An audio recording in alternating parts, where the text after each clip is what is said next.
So, coming from Engadget, Teardown finds that the Trump phone is practically the same as an HTC handset. The only functional difference between the T1 and the HTC U24 Pro is the battery. iFixit discovered.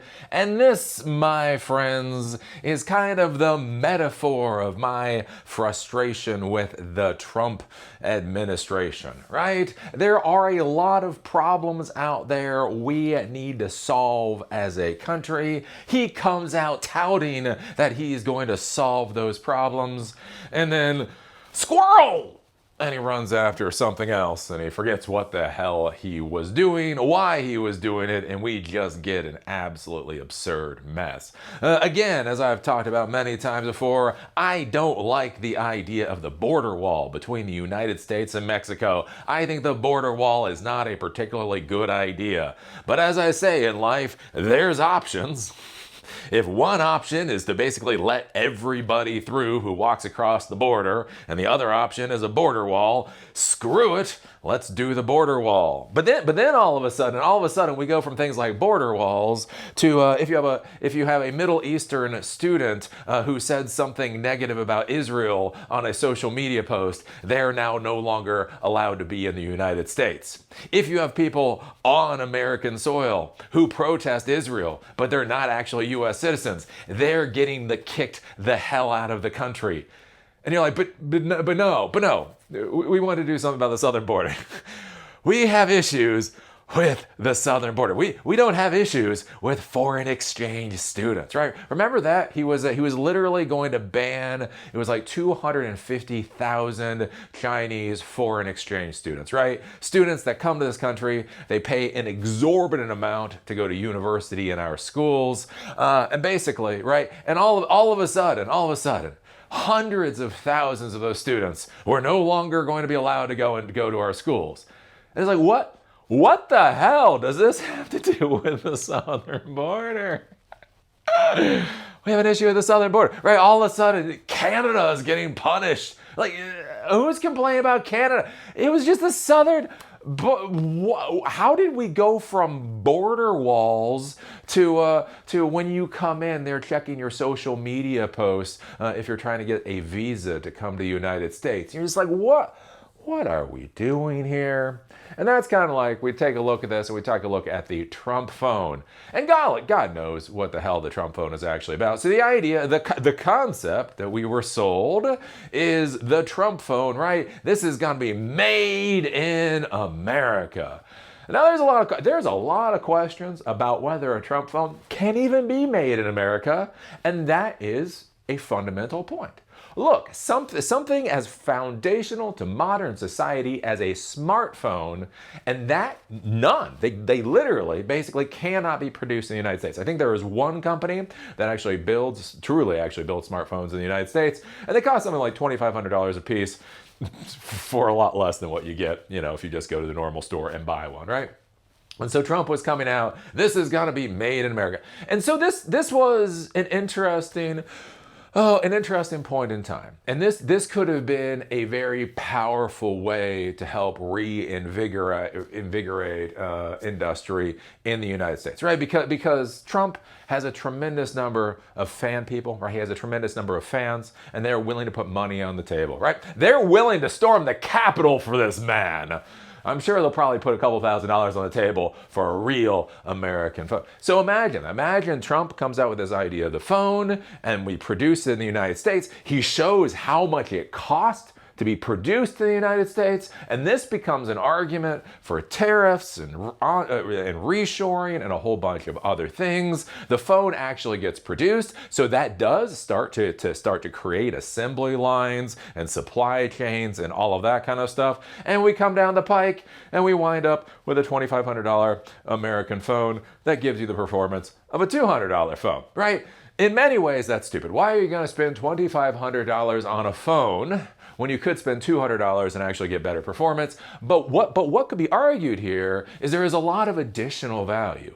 Yes, but this was actually produced in the United States. Yes, but we had to upskill employees to be able to do this work in the United States. Yes, but we had to create the supply chains so this could actually be done in the United States. So although now this is a $2,500 phone where you could buy a better phone for $200 from China, you're not really buying the phone. You're buying the reindustrialization of the United States. You're buying the reinvigoration of the greatest empire to ever exist. You are buying red, white, and motherfucking blue. And look, you snotty ass little blue-haired woke motherfucker, if you're willing to pay $200 for some commie piece of crap that only shows what a garbage human being you are, right? And look, there's a lot of question marks about that argument. But, hey, look, you're actually trying to reindustrialize the United States. Might not work out at the end of the day, but maybe it will work out at the end of the day, and it'll give people ideas. Again, think about this too, right? If you put money into a concept such as building smartphones in the United States, right, that overall concept might fail. But as with many startup companies, as with many technology companies, you're going to have employees. They're going to be looking at what's being done, and they may look at it and say, you know what? Trying to do a smartphone in the United States in 2026 is a bridge too far. What can we do? Maybe we can do surveillance cameras, right? Where are the failures in this process? Why is this process so hard? What other technological devices could we build that might not have the same pain points? Right, so there's a lot of interesting things that could be done there. Or you could do what the Trump administration does and lie. And fucking lie. Because apparently that is the only good goddamn thing that senile piece of garbage can do at scale, is lie all day long. So apparently these Trump phones that are coming out for $500 a piece. So now you're gonna be spending $500 for something you probably could have gotten cheaper. And it's all still going to be built in China. It's all still going to be Chinese garbage. Well, maybe not built in China. Maybe it's assembled. Who knows? It's Trump. A teardown of the Trump Mobile T1 revealed that it's basically the same as an HTC handset. After looking at the guts of the Trump phone, iFixit, which got its hands on a unit first procured by NBC News, concluded it's practically identical to the HTC U24 Pro. The only real difference are a battery with a slightly larger capacity, with support for 30 watt rather than 60 watt charging, and the gaudy gold paint. Yay! Yay! Look at that! So when you buy an American phone, it's actually a Chinese piece of crap. That's actually worse than the Chinese piece of crap. Yeah, look at this American phone. It's like a Chinese phone, only, slower charging. This should just be the metaphor for the Trump administration. Oh, lordy. Otherwise, there are some very minor cosmetic changes, like different positioning for the camera array and an alternate pattern of holes for the speaker. The chipset with the Snapdragon 7 Gen 3 12 gig LPDDR5 RAM and 512 gigs of storage is fundamentally the same, though the board housing in the Trump phone is from Micron, while the U24 Pro has one from SK Hynix. Trump Mobile, which initially claimed the T1 was, quote, made in the USA, right? And again, that is a hell of a thing. Look, even if you have to pay a lot more money for it to be made in the US, there is an argument for that. You are not paying money for the device. It's kind of like, it's that whole thing. You're paying for the story. So there was a big thing in marketing that came about 25 years ago. So when manufacturing became easier and easier and easier, manufacturing started being outsourced all around the world, there started to be a question about what companies were actually selling. Right? When you look at a winter coat from Walmart for $20, you look at a winter coat from North Face for $150, and you look at a winter coat from Patagonia for $300. Here's the thing. Functionally, they're about the same. Now, to be clear, as somebody who's worn all of those coats, there is a lot of difference there. There is a quality difference there. But functionally, for most people, most people really honestly wouldn't notice the difference with a Walmart coat most of the time. And so one of the questions is well, you know, if Walmart is, let's say, 20 and North Face is 150 and Patagonia is 300, what are you actually buying? Like, beyond the functionality of the product, what are you actually buying? And one of the arguments that was made is that you are selling the lifestyle. Right? A Walmart person is buying into a Walmart lifestyle. A North Face person is buying into a North Face lifestyle, and a Patagonia person is buying into a Patagonia lifestyle. You're not spending $300 for a coat. You're spending $300 to say you're a Patagonia person. Right? This is all real. It's all marketing. You can go. It's fucking decades old information at this point in time, right? So anyways, one of the interesting things to be thinking about, like when you're thinking about a Trump mobile phone, is the idea of, even if it costs $2,000, $2,500, maybe even $3,000, realistically in 2026, it's almost like buying a code in 2000. Like, most of these phones are about the same, right? The only reason, so I have like the brand new iPhone here. Look, the only reason I bought the brand new iPhone is I'm doing more and more travel. The battery in the other iPhone was dying, plus it was rather small to begin with, and so that's why I bought this new phone. Literally, I bought the newest iPhone. Literally, not for Apple AI, not for a whole bunch of other things. Literally for a bigger damn battery. That is 100% truth. So one of the things to think about is you look at a lot of these phones now, right? You talk about 12 gigs of RAM and this kind of processor, this kind of storage. Look, they're all gotta be basically good enough. So when people are going out there to buy something, right, the idea of selling the lifestyle of being an American, I am a patriot. If you are a blue-haired commie piece of garbage that is gonna throw $200 at the communist state, right? I can't stop you. It's America. It is a free country. You are free to be a fucking traitor in the United States of America, but I'm a patriot, so I will put that $2,500 on the table because I want you to know that if you do not have a gold phone, that just shows what a garbage person you are. Right? That's lifestyle branding, and that, you know, whether or not you agree with it or not, right? But again, instead, we're getting Trump branding, the Trump lifestyle branding. Paint gold on it and pretend you're special. Insist the device has, quote, American proud design. What in the God? It's gold. It's fucking spray painted gold. Whatever that's supposed to mean. It claims the T1 is, quote, shaped by American innovation and was, quote, designed with American values in mind. While the phone may be proudly American, it certainly wasn't made in the United States.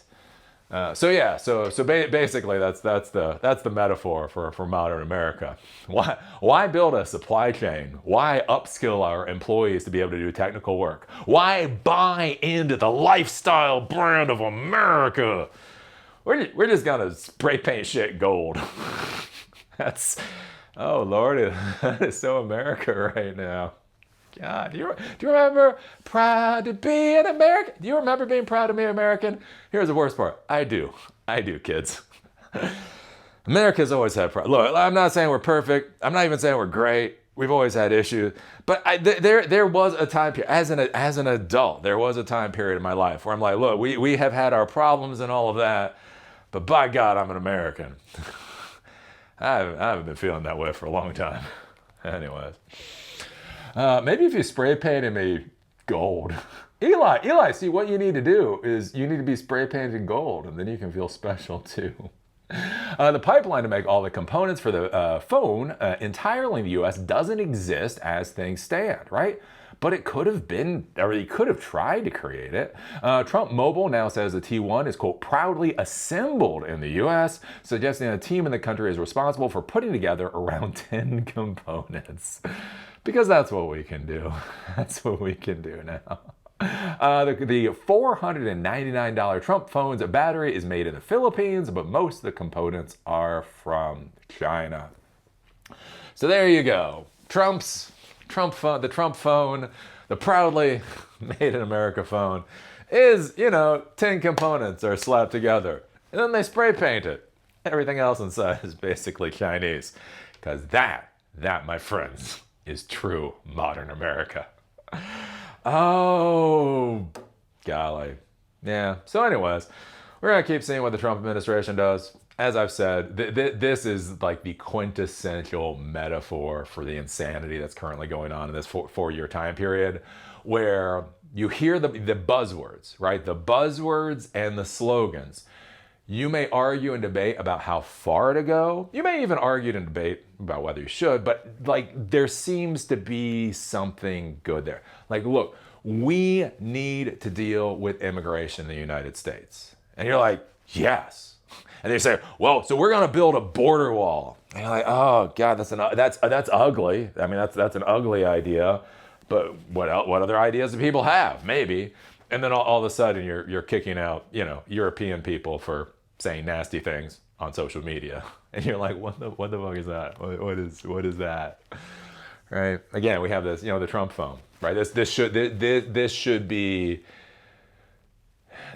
a way to push technology development in the United States forward, right? People believe it, just like people pay for Patagonia, just like people pay for Starbucks, just like people pay for Apple products.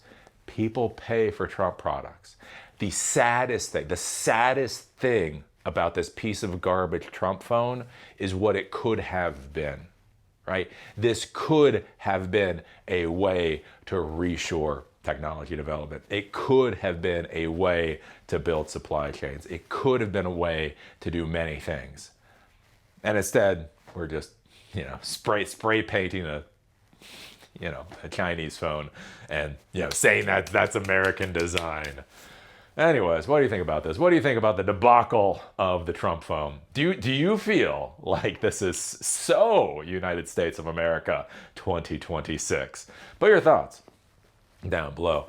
If you like these episodes, do remember they're on Spotify and on Apple Podcasts. Link is down below. Also, if you want to follow me on LinkedIn, there's a link down there too. With that, see y'all later.